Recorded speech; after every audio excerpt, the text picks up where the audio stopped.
नमस्कार दोस्तों, Martian academy में आप सभी का बहुत-बहुत स्वागत है। आ गए एक नई वीडियो के साथ। आज मैं आपको बताऊँगा कि कैसे आप ये बहुत ही बेहतरीन सा वॉलेट कनेक्ट बटन जो है अपने डैब पे लगा सकते हैं। दोस्तों आपको पता ही होगा कि जब भी आप कोई डिसेंट्रलाइज़ एप्लीकेशन बनाते हैं तो बहुत महत्वपूर्ण हो जाता है कि आप जो है वॉलेट कनेक्ट के लिए कोई प्रोवाइडर चूज़ करें और मेरे हिसाब से अगर आप देखेंगे तो ये इस तरह की जो यूआई आपको दिख रही है, ये पहले वॉलेट कनेक्ट वालों का था, उसके बाद अभी ये क्या है कि रियोन इसका रीनेम हो चुका है रियोन या फिर आई थिंक रियोन वालों ने इसे परचेज़ कर लिया होगा व्हाटएवर द केस वाज़, ठीक है?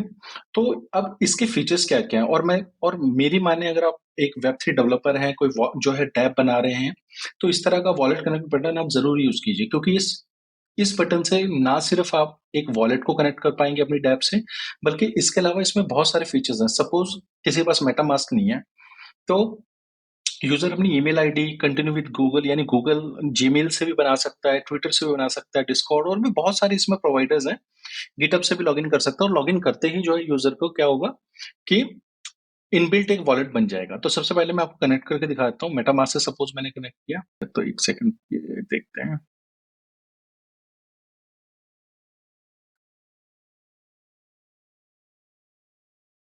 नेटवर्क कर लेते हैं चलिए बीएनबी स्मार्ट चेन कर लेते हैं, ठीक है? मैंने कनेक्ट कर दिया। कनेक्ट करते ही जो इस तरीके की ये यहाँ पर आपका ओपन हो जाएगा। वैसे तो ये मैंने सेंटर में कर रखा है। अगर आप नेविगेशन बार बनाते हैं तो इसे यहाँ पे कर लीजिएगा जहाँ पर बैलेंस और यूज़र का एड्रेस दिखता रहेगा, ठीक है? ये मेरा एड्रेस है। अब इसमें क्या-क्या फीचर्स आपको मिलते हैं? सबसे पहले वॉलेट के फीचर्स अगर आप देखेंगे यहाँ से डिस्कनेक्ट कर सकते हैं। फंड वॉलेट सपोज़ इस वॉलेट में बैलेंस नहीं है और मैं बाय करना चाहता हूँ, ठीक है?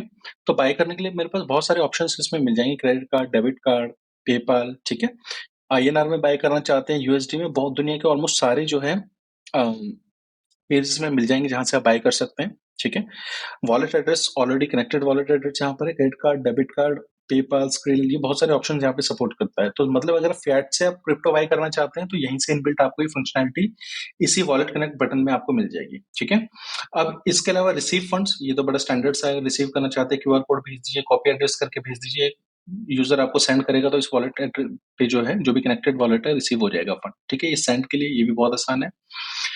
इसके अलावा जो है आप स्वैप कर सकते हैं, बड़ा इम्पोर्टेंट फीचर है और अच्छा फीचर है। अब होता क्या है, मान लिया आप कोई डैप बना रहे हैं, सपोज़ किसी भी तरह की डैप आप यूज़ कर रहे हैं। अब वहाँ पर किसी को यूएसडीटी चाहिए, किसी को पॉलीगॉन चाहिए, बीएनबी चाहिए, तो वो क्या करेगा? पैनकेक स्वैप, यूनिस्वैप पे जाएगा, वहाँ से स्वैप करेगा, फिर दोबारा ये आपकी डैप पे आएगा। तो अगर आप ये वॉलेट कनेक्ट का बटन यूज़ कर रहे हैं, तो यूज़र को ये सब करने की ज़रूरत नहीं है। वो सिंपल यहाँ पर जो है कोई भी सिलेक्ट कर ले टोकन, ठीक है? अभी बीएनबी चेन कनेक्टेड है, तो लेट्स सपोज़ मैं अगर बीएनबी कर लेता हूँ, बीएनबी से मैं यूएसडीटी में सब जो स्वैप करना चाहता हूँ, तो यहाँ पे सारे ऑप्शन आपको ऑलमोस्ट दुनिया के सारी जो है अ, सारी का मतलब है जो फ़ेमस टॉप करेंसीज़ हैं वो यहाँ पर मिल जाएगी और जिसकी नॉर्मली ज़रूरत आपको पड़ती रहेगी, है ना? ठीक है? तो ये सारी चीज़ें आपको यहाँ पे मिल जाएगी और इसके अलावा जो है यहाँ पर इथेरियम, आर्बिट्रम बहुत सारे नेटवर्क हैं। वो नेटवर्क डिपेंड करेगा आप अपने डैप को किस ब्लॉकचेन के ऊपर बना रहे हैं, तो वो कोई भी ब्लॉकचेन आप यहाँ पे ऐड कर सकते हैं। नॉर्मली 200-250 मतलब ब्लॉकचेन प्रोवाइडर्स हैं। आप देख लीजिएगा वो मैं आपको बता दूँगा कैसे होता है। ठीक है? एक्टिविटी में आपके सारे ट्रांज़ैक्शंस यहाँ पर आपको दिख जाएँगे। डिस्कनेक्ट कीजिए, कनेक्ट कीजिए और भी बहुत सारे ऑप्शन है सपोज़ वॉलेट आपका कहीं और है, मतलब फ़ोन में वॉलेट है आपका और यहाँ पर आप वॉलेट कनेक्ट का क्यूआर कोड स्कैन करके आप डायरेक्टली जो है वॉलेट अपनी डैप से कनेक्ट कर सकते हैं, ट्रस्ट वॉलेट मतलब और इसके अलावा 470 प्लस वॉलेट्स जो है, ये वॉलेट कनेक्ट बटन जो है वो सपोर्ट करता है। ऑलमोस्ट दुनिया के सारे वॉलेट्स हैं इसमें, सारे का मतलब जितने भी टॉप जेन्युइन लेजिट वॉलेट्स हैं वो सारे हैं इसके अंदर। बाकी जो नहीं है तो धीरे-धीरे जो है फेमस वॉलेट्स ये ऐड अपना करते ही रहते हैं, ठीक है? ये वॉलेट कनेक्ट सर्टिफाइड वॉलेट्स हैं, तो वो आप देख लीजिएगा आपको जैसे भी ठीक लगे। तो चलिए इसकी कोडिंग करना शुरू करते हैं। तो सबसे पहले आपको क्या करना है, आपको सबसे पहले एक ऐप बनानी है। ये मैंने ऑलरेडी बनाई हुई थी, चलो इसे स्क्रैच से दोबारा बनाना शुरू करते हैं, ठीक है? ये मेरा अ, डे डेस्कटॉप है, यहाँ पे मैंने एक नया फ़ोल्डर बना दिया सपोज़, ठीक है? तो आज हम जो ये बनाने वाले हैं, ये हम बनाएँगे किसमें? नेक्स्ट.जेएस में, ठीक है? तो ये हमने वीएस कोड में ओपन कर लिया। आपको सिंपल से करना कुछ नहीं है, यहाँ पर एक नया टर्मिनल ओपन कर लेना है। नया टर्मिनल ओपन करते ही सबसे पहले हम इनिशियलाइज़ करेंगे नेक्स्ट.जेएस का प्रोजेक्ट, ठीक है? तो उसके लिए net npx create next next, बस इतना सा टाइप करते ही जो है यहाँ पर स्टार्ट हो जाएगा प्रोजेक्ट नेम। यही प्रोजेक्ट नेम है हमारा ऑलरेडी, तो डॉट टाइप करेंगे। मतलब देखिए, अगर आप यहाँ प्रोजेक्ट नेम लिख देते हो तो क्या होता है, यहाँ पर एक और फोल्डर बनता है उस प्रोजेक्ट नेम का, क्योंकि हम ऑलरेडी उस फोल्डर में हैं। जिस फोल्डर में हमने जो प्रोजेक्ट बनाना है तो हमने डॉट डाल दिया, डॉट डालते ही इसी फोल्डर में जो है वो सारे डिपेंडेंसीज इंस्टॉल होनी शुरू हो जाएंगी। ठीक है, do you would you like to use TypeScript? Yes of course. ठीक है, ESLint जो है Tailwind CSS हम यूज करना चाहते हैं। Would you like to code inside a source directly? Yes. App router? Yes. Would you like to use turbo pack? Yes. Customize the import? No. ठीक है, तो ये सारा कुछ हो गया। अब प्रोजेक्ट हमारा जो है डिपेंडेंसीज जो है नेक्स्ट जेएस की वो इंस्टॉल हो रही है, तो थोड़ा सा वेट करते हैं इसको इंस्टॉल होने का।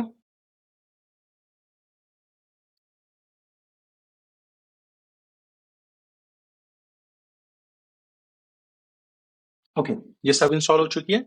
अब हमको करना क्या है, सिर्फ यहाँ पे यार्न डेव करना है। यार्न डेव करते ही क्या होगा, हमारे डेवलपमेंट सर्वर स्टार्ट होगा पोर्ट 3000 के ऊपर, और ये हमने कॉपी करना है और यहाँ पर हमने जहां पर भी है पेस्ट कर देना इस तरीके से।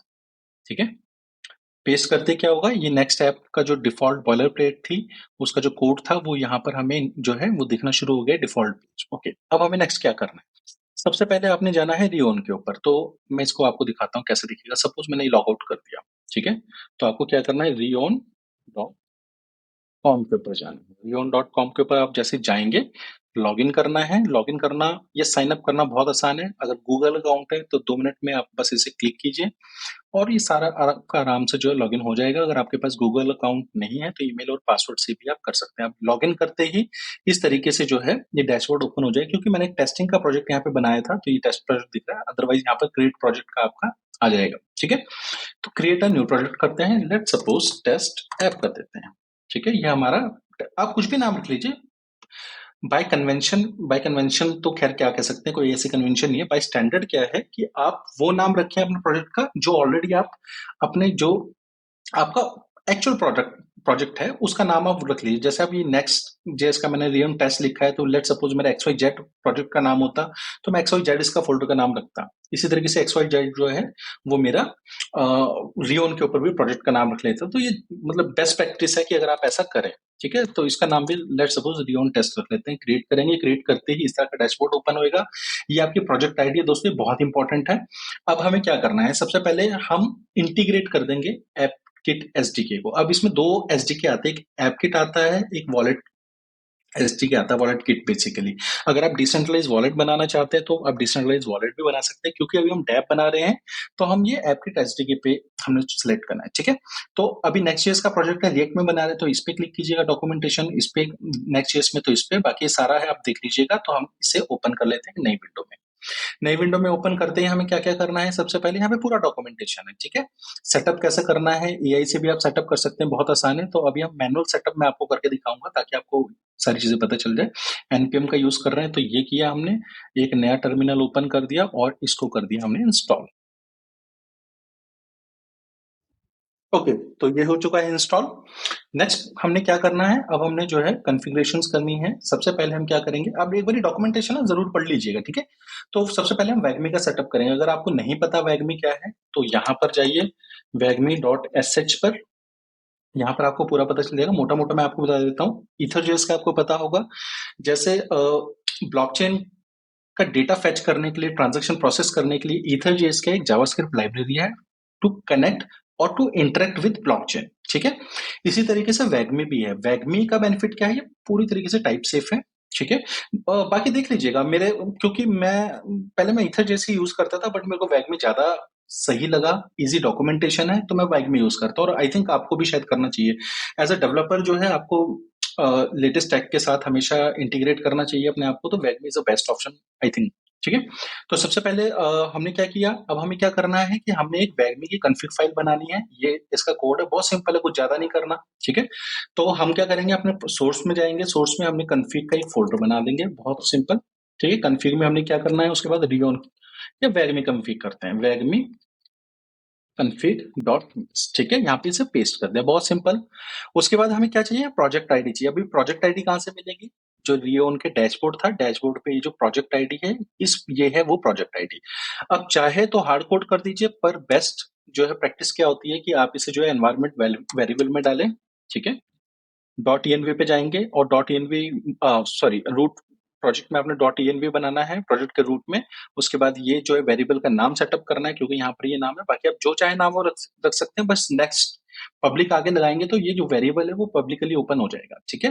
अब ये env वेरिएबल क्या होते हैं, तो आप नेक्स्ट.जेएस के डॉक्यूमेंटेशन पे जाइए, ठीक है? env वेरिएबल टाइप कीजिए, ये सारी डॉक्यूमेंट आपको आ जाएगी नेक्स्ट.जेएस की, वो पढ़ लीजिएगा। और एक अच्छा डेवलपर, फ्रंट एंड डेवलपर अगर बनना चाहते हैं, बैक एंड डेवलपर बनना चाहते हैं, तो आपको ये सारे डॉक्यूमेंटेशन अगर नेक्स्ट.जेएस पे बना रहे हैं, तो ईच एंड एवरी डॉक्यूमेंट में जो है आपको पता होना चाहिए कि कौन-सा पॉइंट डॉक्यूमेंट में कहाँ पर है। क्योंकि देखिए हर चीज़ आप याद नहीं रख सकते, नई-नई चीज़ें ऐड ऑन भी होती रहती हैं, है ना? फ्रेमवर्क्स में, तो डॉक्यूमेंटेशन आपको पता होनी चाहिए, टाइम टू टाइम रीड करते रहिए, हफ्ते 10 दिन में एक बार ज़रूर रीड कीजिए, ताकि आपको पता हो, कोई प्रॉब्लम आए तो ईज़िली फाइंड आउट कर सकें। चलिए, बैक टू द टॉपिक, ठीक है? हमने क्या करना है, हमने ये यहाँ पर पेस्ट कर दिया, प्रोजेक्ट आईडी हमें चाहिए थी, प्रोजेक्ट आईडी हमें कहाँ से मिलेगी, ये हमने कॉपी कर ली, कॉपी करने के बाद हमने एक env फाइल बना ली, env फाइल में जो है, जो ये वेरिएबल का नाम यहाँ पर प्रोजेक्ट आईडी का है, वो हमने यहाँ पर पेस्ट कर दिया, और पेस्ट करके जो है, यहाँ पर हमने सेव कर दिया और बस हमारा काम यहाँ पर हो गया है खत्म। अब दूसरी चीज़, अब देखिए, ये सपोज़ डैप है हमारी, अब हम चाहते हैं हमारी डैप हमने जो भी बनाई है, तो बेसिकली कौन-कौन सी ब्लॉकचेन सपोर्ट करता है, वो तो हमें चाहिए होगा ना। मेननेट यहाँ पर अब जो है ब्लॉकचेन्स को इंपोर्ट कर सकते हैं, ठीक है? ऐप के ट्रियोन के नेटवर्क से। अब कौन-कौन सी ब्लॉकचेन्स, ऑलमोस्ट सभी ब्लॉकचेन्स यहाँ पर सपोर्टेड है। सपोज़ आप बीएससी के ऊपर बनाना चाहते हैं, बीएससी, आप पॉलीगॉन के ऊपर बनाना चाहते हैं, पॉलीगॉन, आप मेननेट के ऊपर बनाना चाहते हैं, एवलांची के ऊपर बनाना चाहते हैं, इवन सोलाना का अलग से अडॉप्टर आता है, ठीक है? वो अडैप्टर आता है, वो भी आप कर सकते हैं, आर्बिट्रम कर सकते हैं, तो ठीक है। अभी बड़ा सिंपल सा, क्योंकि बीएससी ब्लॉकचेन बड़ी कॉमन है, इथेरियम भी कॉमन है, इथेरियम नंबर 1 पे ऑब्वियस सी बात है। पर बीएससी क्यों कह रहा हूँ, क्योंकि आजकल काफ़ी चल रही है बीएससी, ज़्यादातर जो है क्या कहते हैं, बीएससी पे लोग प्रोजेक्ट बना रहे हैं, डैप्स बन रही है काफ़ी ज़्यादा, क्योंकि इसकी गैस फीस काफ़ी कम है, ठीक है? अब ये हमने बीएससी नेटवर्क को इंपोर्ट कर लिया, अब कौन नेटवर्क्स के कौन-कौन से नेटवर्क्स यहाँ पर सपोर्ट करेंगे, ये एक एरे है, ठीक है? एरे का मतलब है मैं एक से ज़्यादा नेटवर्क्स को सपोर्ट कर सकता हूँ। सपोज़ मैं चाहता हूँ मेरी डैप जो है वो मेन नेट के साथ भी कनेक्ट रहे। तो मैंने यहाँ पर मेननेट भी डाल दिया, तो ये अब मेरी जो ऐप है, सॉरी डैप है, वो 2 नेटवर्क को सपोर्ट कर रही है। सपोज़ मैं पॉलीगॉन भी चाहता हूँ कि पॉलीगॉन भी सपोर्ट करे, तो यहाँ पर मैंने 3 डाल दिया। तो इसी तरीके से आप चाहे जितनी चाहें उतनी जो है ब्लॉकचेन्स का सपोर्ट अपनी डैप के अंदर डाल सकते हैं, ठीक है? ये हो गया। अब अगर चाहते हैं आप, वैसे तो अगर कोई यूज़र जो है अदर नेटवर्क पे कनेक्ट होगा, तो यहाँ पर एक उसे पॉपअप आ जाएगा कि भई you have to switch to the supported network, ठीक है? वो मैं अभी आगे करके दिखाता हूँ, ठीक है? ये अभी हमने कॉन्फ़िग सेटअप कर ली WAGMI की। अब सेकंड स्टेप पे हम आते हैं। सेकंड स्टेप हमारा क्या है? हमने जो है प्रोवाइडर, कॉन्टेक्स्ट प्रोवाइडर जो है सेटअप करना है रियोन का। तो हम सिंपल क्या करेंगे, कॉन्फ़िग फ़ोल्डर बनाया था, एक प्रोवाइडर्स का फ़ोल्डर बना देते हैं, ठीक है? यहाँ पर हम क्या करेंगे, रियोन प्रोवाइडर कर देंगे .esx और यहाँ पर इसको पेस्ट कर देंगे। पेस्ट क्या करना है, ये, ठीक है? जो कोड ये वाला था कॉन्टेक्स्ट प्रोवाइडर का। अब यहाँ पर 2-3 चीज़ों का हमने सेटअप करना है। जैसे यहाँ पर हमें एरर आ रहा है, कॉन्फिग का एरर क्यों आ रहा है? क्योंकि इन्होंने जो अपने नाम दे रखा था फ़ोल्डर का, उससे हमने थोड़ा-सा डिफरेंट कर दिया, ठीक है? यहाँ पर index.tsx था, हमने जो है wagmiconfig.tsx कर दिया, ts कर दिया, ठीक है? तो क्या करेंगे, सबसे पहले इसको प्रॉपर्ली इंपोर्ट करेंगे। तो हमने सबसे पहले इसे हटा दिया यहाँ से। अब एरर कहाँ है? प्रोजेक्ट आईडी हमारी इंपोर्ट कहाँ से हो गई? जो है वैगमी कन्फिग से, ओके? इसी तरीके से वैगमी अडेप्टर है, वहाँ वो भी हमारा सेम इंपोर्ट कर लिया, तो यहाँ से हमारे सारे एरर जा चुके हैं। ऑलमोस्ट यहाँ पर इस स्टेप पे आके आपका ऑलमोस्ट सब कुछ हो चुका है, ठीक है? अब हमने क्या करना है, तीसरा स्टेप, वॉलेट कनेक्ट का बटन अपना ऐड करना है। तो कॉन्टेक्स्ट प्रोवाइडर हम कर चुके हैं, बटन कैसे ऐड करेंगे? ठीक है? लेआउट को आप छोड़ दीजिए। हाँ, सॉरी, प्रोवाइडर को इंपोर्ट करना है हमने, तो वो हम सेटअप करेंगे प्रोवाइडर। ये हमारा प्रोवाइडर की फाइल हम बना चुके हैं, मतलब कॉन्टेक्स्ट प्रोवाइडर की, ठीक है? अब हम जाएंगे लेआउट में, ठीक है? अब ये लेआउट क्या है, ऐप के अंदर जो फर्स्ट लेआउट का जो फाइल होती है, वो बेसिकली क्या है, आपका एंटायर जो आपकी ऐप है उसके टॉप ऑफ द ऐसे क्या कहते हैं कंपोनेंट्स जो हमेशा आपकी ऐप पे टॉप पे रहे। वो अब देखिए वही बात आ गई नेक्स्ट.जेएस की। इसके पीछे अगर मैं जाऊंगा तो बहुत लंबा चौड़ा वीडियो हो जाएगा और ये रिलेटेड नहीं है नेक्स्ट.जेएस से। तो नेक्स्ट.जेएस पे आइए, सारा कुछ पढ़िए, लेआउट जो है केएसएस फाइल क्या है, पेस्ट केएसएस फाइल क्या है, तो आपको सारी चीजें समझ में आ जाएगा। फिलहाल क्योंकि हम चाहते हैं जो हमारे कॉन्टेक्स्ट प्रोवाइडर है जियो उनका, वो पूरी ऐप उसका यूज कर सके, तो हम लेआउट सबसे टॉप ऑफ द जो है लेआउट में आ जाएंगे, वहां पर हम इसे कॉन्टेक्स्ट प्रोवाइडर को इंपोर्ट कर लेंगे और सेटअप कर लेंगे। तो सबसे पहले रियोन रियल प्रोवाइडर, अच्छा हाँ, इसमें मैंने एक गलती कर दी, यहाँ पर गलती तो खैर नहीं की, यहाँ पर कॉन्टेक्स्ट प्रोवाइडर था। बाय कन्वेंशन जो है जो फ़ाइल का नाम है वो आपको रखना चाहिए, तो ये मैंने कर दिया और ये यहाँ से जैसे अब मैं इम्पोर्ट करूँगा तो जो है ये हमारा प्रोवाइडर कहाँ से इम्पोर्ट हुआ है? हमारे प्रोवाइडर्स वाले जो है फ़ोल्डर से, ठीक है? अब यहाँ तक का सेटअप आ गया, कुछ एरर आपको दिख रहा है तो यहाँ पर कुकीज़ हम सेटअप करेंगे। तो कुकीज़ सेटअप करने के लिए क्या करना है आपको यहाँ पर आना है, ठीक है? इसमें आपको सिंपल हेडर्स को इम्पोर्ट कर लेना है। हेडर्स को मैंने यहाँ पर इम्पोर्ट कर लिया, ठीक है? उसके बाद ये दोनों चीज़ें मैंने कॉपी करनी है, हेडर ऑब्जेक्ट एंड कुकीज़ को, वो मैंने कहाँ पे जो है रूट लेआउट के यहाँ पर इम्पोर्ट कर लिया, ठीक है? अब ये अवेट का जो है एरर आ रहा है, क्यों? क्योंकि ये अ अ, जो ये कंपोनेंट है बेसिकली लेआउट जो पेज है हमारा वो अभी एसिंक नहीं है, तो हमें सिंपल कुछ नहीं करना है, इस एरर को यहाँ पर एसिंक कर देना है बस। एसिंक करते अवॉइड वाला एरर गया, अब एरर आ रहा है कुकीज़ वाला, तो सिंपली कुकीज़ जो है हम इस तरीके से सेटअप कर लेंगे और ये हमारा काम सारे एरर हमारे चले गए। अब हम अपना जो है डेवलपमेंट सर्वर तो ऑलरेडी हमारा स्टार्ट ही है ना? तो अब हम जाएँगे अपनी ऐप के ऊपर। अभी भी हमारे यहाँ कोई चेंजेस नहीं है, बट हाँ, बैकएंड पे हमारे सारे चेंजेस हो चुके हैं। जो भी जो है इस वॉलेट कनेक्ट बटन को चलाने के लिए ज़रूरी होता है, तो अब हम वॉलेट कनेक्ट बटन को जो है अपनी फ्रंट एंड पे शो करेंगे। तो सिंपल ट्रिगर अ मॉडल पे जाना है। बहुत ही नीट, क्लीन, ईज़ी जो है क्या कहते हैं डॉक्यूमेंटेशन है। हमेशा मैं कहता हूँ, याद मत रखो, अच्छे डेवलपर बनना चाहते हो तो भाई आपका दिमाग खाली होना चाहिए एकदम। खाली होगा तो चलेगा, इनोवेशन करेगा, नई-नई चीज़ों को एक्सप्लोर करेगा। अगर आप हर एक चीज़ कोडिंग के दिमाग में रखने लग जाओगे, तो आप क्या हो जाओगे जो है बहुत पीछे रह जाओगे, क्योंकि नई चीज़ों पे आपको टाइम नहीं मिलेगा टाइम देने के लिए, क्योंकि आपका दिमाग ऑलरेडी पिछली जो है पुरानी चीज़ों पे बिज़ी है। तो हमेशा एक बेस्ट डेवलपर का दिमाग हमेशा कभी भी याद नहीं रखना है कि भाई ये कैसे है, नहीं, डॉक्यूमेंटेशन है, जाओ, डॉक्यूमेंटेशन उठाओ और पढ़ो। हाँ, मतलब बेसिक चीज़ें तो ऑब्वियस सी बात है, पता तो होनी चाहिए, बट हाँ, इंटेंस जो है बहुत इंटेंस अपने दिमाग पे बहुत ज़्यादा ज़ोर नहीं देना है कि मैं ये भी याद कर लूँ, ये भी याद कर लूँ, नहीं, सब कुछ याद नहीं करना है, ठीक है? डॉक्यूमेंटेशन याद रखना है, डॉक्यूमेंटेशन से हमें जो है चीज़ें मिलेंगी, तो डॉक्यूमेंटेशन पे जाओ, ट्रिगर अ मॉडल, मॉडल कैसे ट्रिगर करना है, कॉपी करो सिंपल इसको, पेज पे आओ, इन सबको हटाओ, क्योंकि ये हमारे काम का नहीं है कुछ भी फिलहाल, ठीक है? इन सबको हटाओ, एक डिव का टैग डालो और यहाँ पर कर दो पेस्ट। अब पेस्ट करते ही ऐप पे जाएँगे, तो ये बटन आ गया हमारा। अरे वाह! सब कुछ काम करने लग गया जैसा मैंने आपको दिखाया था, बट अभी प्रॉब्लम कहाँ पे है? प्रॉब्लम है बटन कुछ ऐसा आ रहा है। वैसे तो प्रॉब्लम नहीं है, मतलब बटन आना ही वहाँ चाहिए, क्योंकि कोई स्टाइलिंग हमने की नहीं है। नॉर्मली जब भी आप इस बटन का यूज़ करेंगे तो नेविगेशन बार में करेंगे, तो डेफिनिटली जो है आप कंपोनेंट्स में जाएँगे, यहाँ पर एक फ़ोल्डर कंपोनेंट का बनाएँगे, नेविगेशन बार बनाएँगे, या जैसे भी आप नेविगेशन बार सेटअप करना चाहते हैं, आपकी मर्ज़ी। तो ये ऐप किट बटन नॉर्मली यहाँ पर सेंटर में जहाँ भी आपको मिले नेविगेशन बार पे होता है। फिलहाल मैं इसे सेंटर सेंटर कर, ठीक है? तो क्लास नेम हम कर देते हैं, क्योंकि हमने जो है टेलविंड सीएसएस का यूज़ किया है, तो ऑटोमेटिक एआई का यूज़ तो आजकल यूज़ बहुत ईज़ी हो गया है। मतलब डेवलपर्स के लिए जो है छोटी-मोटी चीज़ें तो एआई 2 मिनट में करा देता है। वो पहले से समझ गया कि भाई सेंटर करना चाहते हो, तो हमने सेंटर कर दिया, ठीक है? अब क्या हो रहा है कि यहाँ पर गया मैं और मैंने जो है कनेक्ट कर लिया। वैसे इथेरियम में पता नहीं क्यों दिक्कत देता ही रहता है। Unable to connect, connecting to Ethereum बहुत टाइम लग जाता है। तो एक काम करते हैं, इस इथेरियम को हम रिमूव ही कर देते हैं और यहाँ से नेटवर्क ही चेंज कर देते हैं। ठीक है? स्विच नेटवर्क पे कहाँ आ गया मैं? बीएनबी स्मार्ट चेन पे 2 मिनट में मैंने वॉलेट कनेक्ट कर लिया अपना। वॉलेट कनेक्ट करते ही वही सारी फंक्शनैलिटी जो मैंने आपको शुरू में दिखाई थी, अब आ चुकी है। ठीक है? तो आई होप ये वीडियो आपको बहुत अच्छा लगा होगा और अच्छा लगेगा ही भाई, काम की वीडियो है, जो है आप अपनी डैप को एकदम मॉडर्न लुक दें, डैप में फंक्शनैलिटी डालें और ये सारा सेटअप देखिए रियोन वालों ने ऑलरेडी कर रखा है, आपको सिर्फ एक बटन डालना है, बाकी जो सारा सेटअप है, वो आपको मिल जाएगा। अब आप क्या-क्या कर सकते हैं इससे? अच्छा हाँ, मैं आपको एक चीज़ बता रहा था कि इथेरियम के अब कौन-कौन से नेटवर्क्स हमने यहाँ सपोर्ट करने हैं, तो ये नेटवर्क इथेरियम आर्बिट्रम आ रहा है, यहाँ कुछ प्रॉब्लम दिख रही होगी आपको, वो क्यों आ रहा है?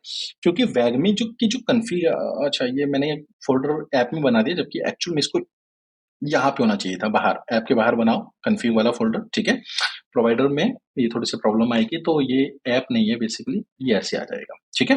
ओके, अब मैं आपको क्या बता रहा था कि अभी आपने देखा ध्यान से देखा होगा कि यहाँ पर 2 ही ब्लॉकचेन्स को सपोर्ट कर रहा है, जबकि हमने यहाँ पर अपने तो 3-4 डाली थी कॉन्फ़िग में। तो एक प्रॉब्लम मैं आपको बता दूँ कि ये जो कॉन्फ़िग है यहाँ पर आपको नेटवर्क्स इम्पोर्ट करने पड़ेंगे नेटवर्क प्रोवाइडर में, तो यहाँ पे हार्ड कोडेड होते हैं। जैसे कि कहाँ है भाई? हाँ, नेटवर्क्स है, मैननेट और आर्बिट्रम में। हम चाहते हैं कि हमारे वैगमी कॉन्फ़िग से सिंक्रनाइज़ रहे, तो कुछ नहीं करना है, सिंपल यहाँ पर हमें आपको नेटवर्क्स को इंपोर्ट करना है वेगमी कॉन्फिग से। अब ये एरर आएगा कुछ ऐसा, तो एरर कोई एरर नहीं है, सिंपल ये जो है टाइपस्क्रिप्ट का एरर है। इसको यहाँ से इसका टाइप कॉपी कीजिए, वेगमी कॉन्फिग में जाइए और यहाँ पर एज कर दो इसको और इसको कर दो इंपोर्ट, ठीक है, नेटवर्क से। और आप देखेंगे ये टाइप वाला एरर जो है यहाँ से जा चुका है। अब अगर हम अपनी ऐप को खोलेंगे तो यहाँ पर सपोर्टेड नेटवर्क की लिस्ट में आएंगे तो 3 वो नेटवर्क आ गए जो जो हमने कहाँ पे सेटअप किए थे अपने यहाँ पर। अब आप देखिए 3 नेटवर्क यहाँ सेटअप कर रखे हैं और 3 यहाँ दिख रहे हैं। अब मैं सपोज कुछ और आर्बिट्रम कर देता हूँ, आर्बिट्रम, ठीक है, नेटवर्क आ गया तो यहाँ पर भी ऐड हो जाना चाहिए, ठीक है। तो अब मैं नेटवर्क्स पे जाऊंगा तो आर्बिट्रम भी ऐड हो गया, तो जितने चाहे भाई उतने नेटवर्क सपोर्ट कर लो, ठीक है। ओके, तो आई होप ये सारी चीजें आपको समझ में आ गई होगी। ये मैंने आपको समझा दिया, आपको ये भी बता दिया, तो इस वीडियो के लिए आई थिंक इतना काफी है ना। बाकी फंक्शनैलिटी मैंने आपको शुरू शुरू में बताई दी थी, वो आप देख लेना भाई। और आपको वीडियो पसंद आई तो डेफिनेटली लाइक कीजिएगा, सब्सक्राइब कीजिएगा चैनल को। और अभी तो वैसे बहुत टाइम बाद मैंने वीडियो बनाई है, पर मेरा अब जो है कोशिश ये है कि अब डेली अच्छी अच्छी वीडियो आपके लिए बनाऊं, काम की वीडियो बनाऊं, वेब3 से रिलेटेड, फ्रंट एंड से रिलेटेड, नेक्स्ट ईयर से रिलेटेड, ठीक है। तो भाई आए हो तो मेक श्योर जो है यहाँ तक वीडियो देख लिए तो सब्सक्राइब करके जरूर जाना। चलिए धन्यवाद, थैंक यू।